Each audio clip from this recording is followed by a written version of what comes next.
Most power fantasy stories start with someone who was always meant to be special, a chosen one, a hidden bloodline, a destiny written before they were born. Solo leveling does something genuinely different. It starts with someone who was not special, who had no hidden potential, who was, by every measurable standard the world around him used, the weakest person in a system that rewards nothing but strength. And then it asks the most interesting question in the genre. What if the system itself chose him anyway? Not because of what he was, but because of who he refused to stop being even when everything around him said he should. This is the complete story of Sung Jinwoo, and it is more devastating and more carefully constructed than most people realize. Before we start, I want to say something that most solo leveling recaps skip entirely. Solo leveling is not a power fantasy. Not really. Most power fantasies are about the joy of becoming strong. The protagonist gets stronger, enemies get weaker relative to them, and the story's pleasure is watching the gap widen. Solo leveling uses that framework but tells a completely different story underneath it. It is a story about inheritance, about what it means to carry something forward for someone who could not finish it themselves, about the specific loneliness of being chosen for a purpose you did not ask for by someone who died before they could explain why it had to be you. Sung Jinwoo does not become the Shadow Monarch because he wanted power. He becomes the Shadow Monarch because a dying cosmic entity needed someone who would not quit under any circumstances, and Jinwoo was the only person who qualified. That distinction changes everything about how the story lands when you follow it all the way through. Let us start from the very beginning. The weakest hunter alive.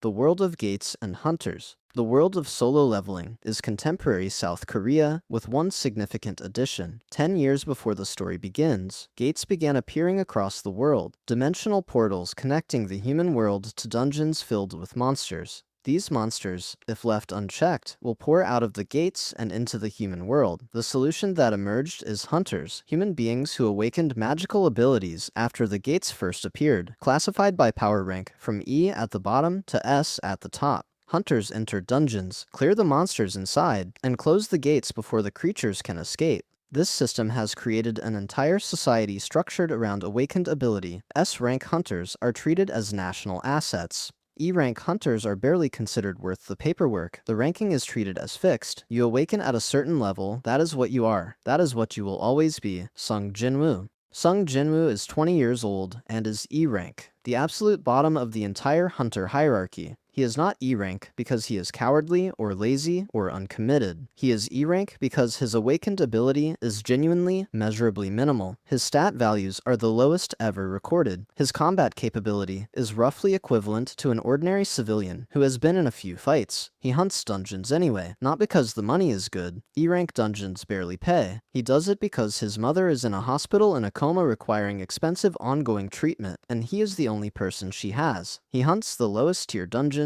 takes the minimal payment, and puts every one toward her hospital bills. There is nothing glamorous about this. He gets hurt regularly, he heals slowly, he goes back the next week. This is the person the story introduces to us before anything else happens. Someone doing an unglamorous, painful, poorly compensated thing consistently because someone he loves needs him to. That quality, not intelligence or talent or destiny, is what every subsequent event in the story is built on. The first dungeon, we see Jinwoo in action in a low-rank dungeon with a group of other E and D rank hunters. He is careful, methodical, and operates below the threshold of any impressive capability. He gets hit in ways that S-rank hunters never would. He continues anyway. The dungeon itself is unremarkable. The hunt is unremarkable. Jinwoo returns to the hospital to pay what he can, visits his mother's bedside, and prepares for the next one. This is deliberately ordinary, the story establishing the baseline before it destroys it. The double dungeon, the worst gate in history. Jinwoo joins a party for a D-rank gate that turns out to be a double dungeon, a dungeon concealing a second, vastly more powerful dungeon inside it. The outer dungeon is manageable. The inner one is something that should not exist at the rank the gate was classified as. The party pushes through the outer dungeon and finds a hidden door. Curiosity, greed, and the specific poor judgment of people who have not yet encountered something genuinely beyond them drives them through it.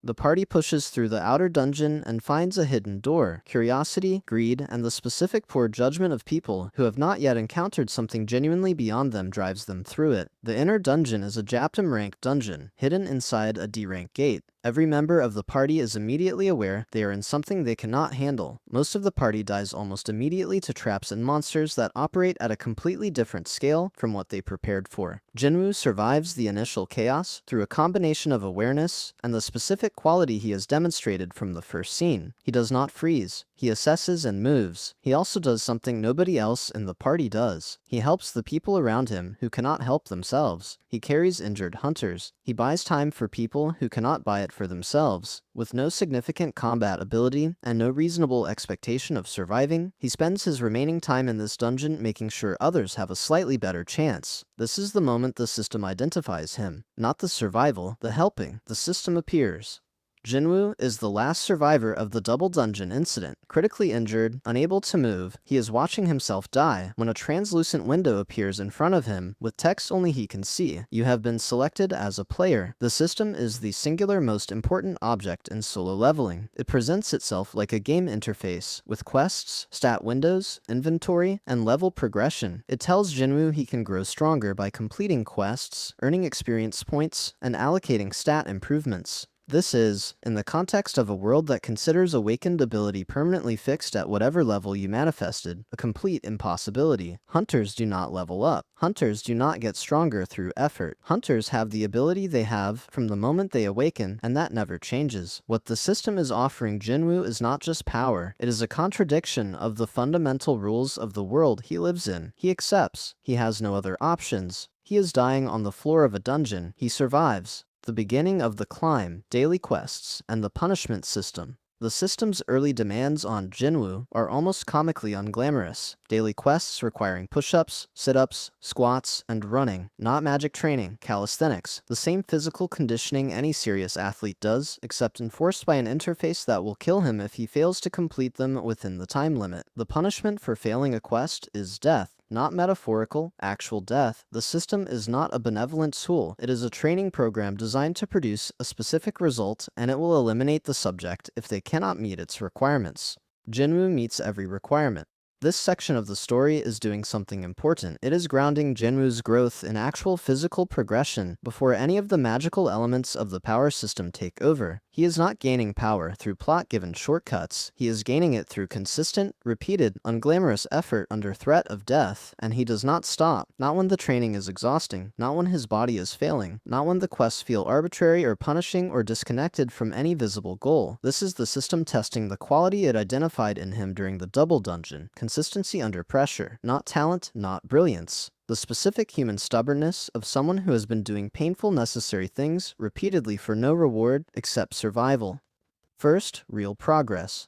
As Jinwoo's stats begin to improve through the system's leveling mechanic, the gap between his official E-rank classification and his actual combat ability starts to widen. He is still classified as E-rank because the world's classification system does not have a mechanism to recognize what is happening to him. He begins taking solo dungeon runs, not because he prefers to work alone, but because other hunters of equivalent rank would be liabilities in anything he can now clear, and higher-ranked hunters would not invite an E-rank to join them. The solo dungeon runs are where the story fully establishes Jinwoo's combat style. He is not a brawler. He is a reader. He watches how monsters move, identifies patterns, and adapts his approach specifically to whatever he is fighting. His extraordinary processing speed in combat is not a supernatural gift. It is a skill built through hundreds of solo clears where one mistake meant death with nobody to pull him out. Shadow extraction. The first significant power expansion is Shadow Extraction, the ability to raise defeated enemies as soldiers in his growing shadow army. Jinwoo extracts his first shadow from a particularly powerful monster he defeats in a dungeon. The shadow retains the combat capability of the original creature and responds entirely to his commands.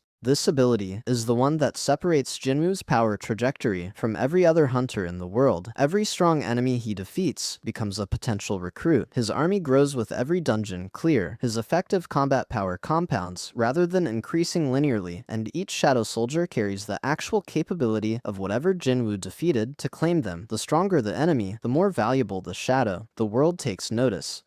The S-rank dungeon break. The story's first major public demonstration of what Jinwoo has become happens when a dungeon break occurs in an S-rank gate, a catastrophic event where the gate's timer runs out and all contained monsters begin pouring into the human city. S-rank hunters are scrambled. National defense protocols activate. This is the class of event that costs lives at scale. Jinwoo enters, not as a recognized S-rank hunter, as an unclassified anomaly who tells the association officials that he can handle it. They let him through, partly because they are out of options, and partly because Jinwoo's calm certainty in that moment is the kind of thing that is hard to argue with when you are running out of alternatives. What follows is the first large-scale demonstration of the Shadow Army in action. Jinwoo does not fight the S-rank dungeon, his shadows do. He commands an army that individually contains the power of creatures he has defeated across dozens of dungeons. The S-rank monsters inside the gate are overwhelmed not by a single extraordinarily powerful fighter, but by an organized military force under perfect command. The Hunter Association does not know what to do with what they have just seen. Their entire classification and ranking system has no category for it. Jinah and the family one element of Jinwoo's story that often gets less attention than the power scaling is his relationship with his sister Jinah. Jinah is younger, unawakened, and operates in the story as Jinwoo's primary human connection during the period when he is becoming something the world has no framework for. She worries about him. She tracks his dungeon runs. She provides the domestic reality that grounds his story in the human world, even as the cosmic elements of his situation become more significant. The Jinwoo who comes home to his sister between hunts, who calls to check in, who makes sure she is eating properly, is the same person who commands armies of shadows and defeats creatures that end national security responses. The story insists on holding both of those simultaneously. This is important thematically. The system chose Jinwoo partly because he never stopped being the person who helped injured hunters in a dungeon he was about to die in. The domestic warmth he maintains with Jinah is the same quality that made him the right candidate. A person who loses that in the process of gaining the power becomes something the Shadow Monarch's purpose cannot be served by. The Ant King. The Jeju Island arc is the story's first encounter with a threat that operates above the level of any single national response. Jeju Island has been overrun by an ant-type magical beast colony operating at a level that makes it ungovernable. Multiple national teams have attempted to clear it. Multiple national teams have suffered catastrophic casualties. The ants are adaptive, intelligent, and producing a king-class creature that is growing more powerful with each generation. The Ant King is the first opponent in solo leveling that makes Jinwoo genuinely uncertain whether he will survive, not overwhelmed, uncertain. The distinction is meaningful. Jinwoo is not invincible at this point. He is very strong. The Ant King is a match. The fight is brutal. Extended. Jinwoo's Shadow Army is not the primary weapon here because the Ant King's intelligence makes organized formations less effective. This fight requires Jinwoo himself. He wins, but the cost is significant, and the shadow he extracts from the Ant King, named Beru, becomes one of his most powerful and distinctive soldiers, eventually developing enough personality to be genuinely interesting as a character in his own right. The Association's fear. Following the Jeju Island outcome, the Hunter Association and the international hunting community begin processing the implications of what Sung Jinwoo is becoming. The world has had S-rank hunters. It has had national-level hunters, a classification above S-rank applied to a handful of individuals considered capable of genuine national-scale threat response. Jinwoo is becoming something above national level. The association does not have language for it yet, but the data from Jeju Island from the S-rank dungeon break response from every solo raid he has completed is painting a picture of something the hunter system has never encountered, a person who is still growing, at a rate that shows no sign of plateauing. The Monarchs and the Truth Rulers and Monarchs.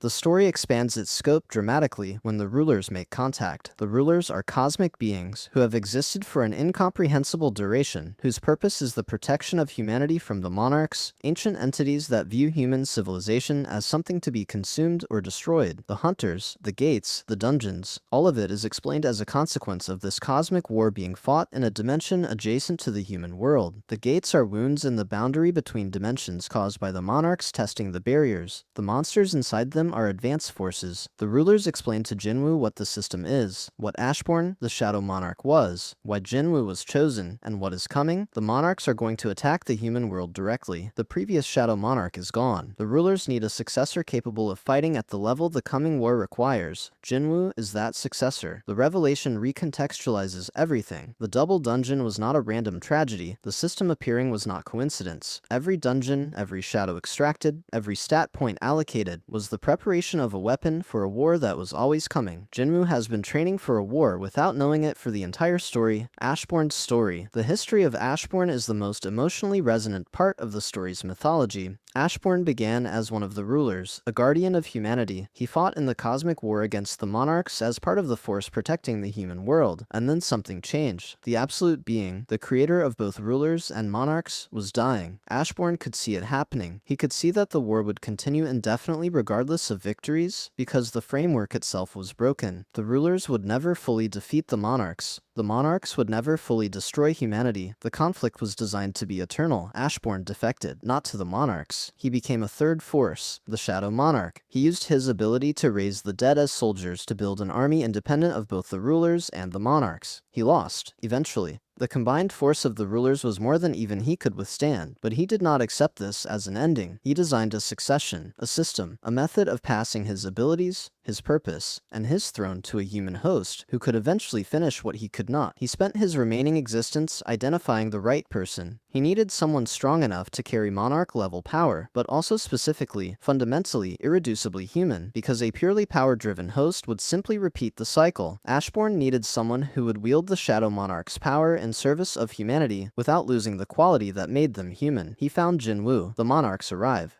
The Monarch's direct assault on the human world is the story's final phase and its most operatically scaled sequence. Ancient entities of incomprehensible power, each commanding their own forces, begin making direct contact with the human world in ways that no conventional military or hunter response can address. The Monarch of Destruction, the Frost Monarch, the Ant Monarch, each one carries the kind of power that makes national-level hunters look like the E-rank hunters Jinwoo once was. Jinwoo's shadow army, by this point, is enormous. The strongest opponents he has faced across the entire story are now his soldiers. The creatures that once represented unsurvivable threats are now his lieutenants, but the monarchs themselves are a different scale. These are not dungeon bosses. They are genuinely ancient, genuinely cosmic threats. The battles are catastrophic. The human world sustains damage at a scale that conventional fiction would call apocalyptic. The monarchs are not operating at a level where clever strategy or preparation fully compensates for the raw power differential. Jinwoo fights anyway, because that is what Jinwoo does. The final battle and the choice. The Monarch of Destruction.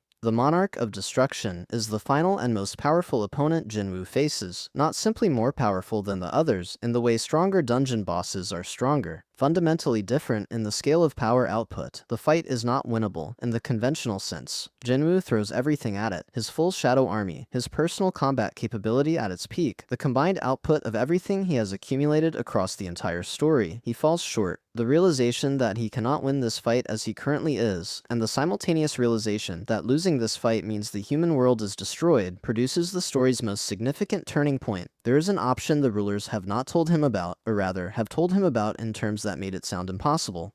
Full surrender to the Shadow Monarch's power, not wielding it, becoming it, letting go of the human limits that have been the final ceiling on what Jinwoo can do, and fully inheriting what Ashborn was at the peak of his existence. The cost is losing himself. The Jinwoo who comes back from full Shadow Monarch integration may not be recognizably the same person who went in. He does it. Full awakening. The sequence of Jinwoo's full awakening as the Shadow Monarch is the most visually overwhelming moment in the story, and one of the most emotionally significant, because what comes back is still Jinwoo. The full Shadow Monarch power does not erase him. It integrates. He holds both things. The cosmic scale of the Shadow Monarch and the specific human qualities that made him the right candidate. He is the Shadow Monarch. He is also the boy who went back to dangerous dungeons every week because his mother's hospital bills were not going to pay themselves. The Monarch of Destruction's response to full-power Shadow Monarch Jinwoo is essentially nothing. The fight is not a fight, it is a demonstration of the difference between a powerful creature and a being that has become something qualitatively different from the scale of what it is fighting. The final battle ends. The human world survives.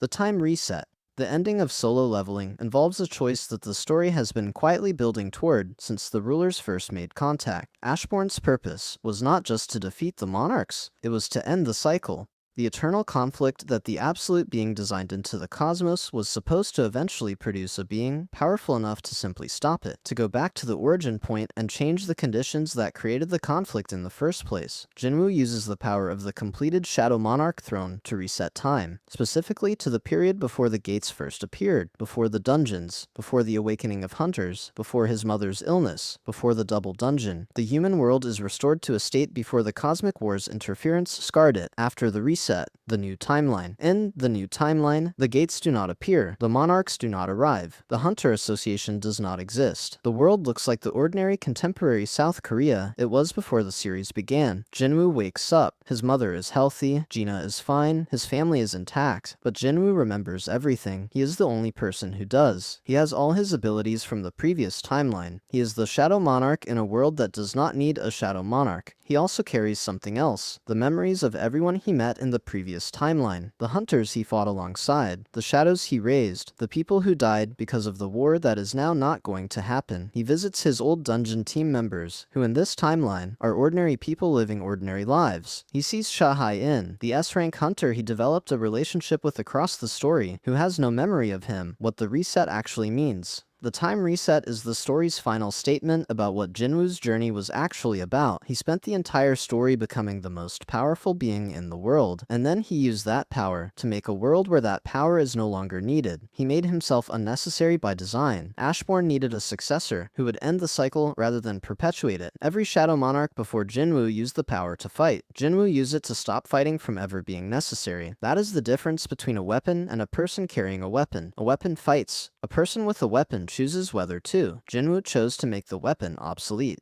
What the story was actually about here is what solo leveling has been saying the whole time. In every dungeon, through every level gained and shadow extracted, power is not the story. The choices you make with power are the story. Jinwoo was given the system not because of what he could become, because of who he already was, before the system found him. The double dungeon established his character before any supernatural element entered his life. He was already someone who helped people at cost to himself. He was already someone who did painful necessary things consistently because someone he loved needed him to. He was already someone who did not stop. The system did not make him the Shadow Monarch. The system found someone who was already the kind of person the Shadow Monarch needed to be, and gave him the power to become it. Most power fantasy stories work the other way. The power transforms the protagonist into someone capable of the role. Solo leveling argues that real power, the kind that actually matters, can only be given to someone who is already the right person before the power arrived. Anyone else who received that power would have become something the story's resolution required them not to be.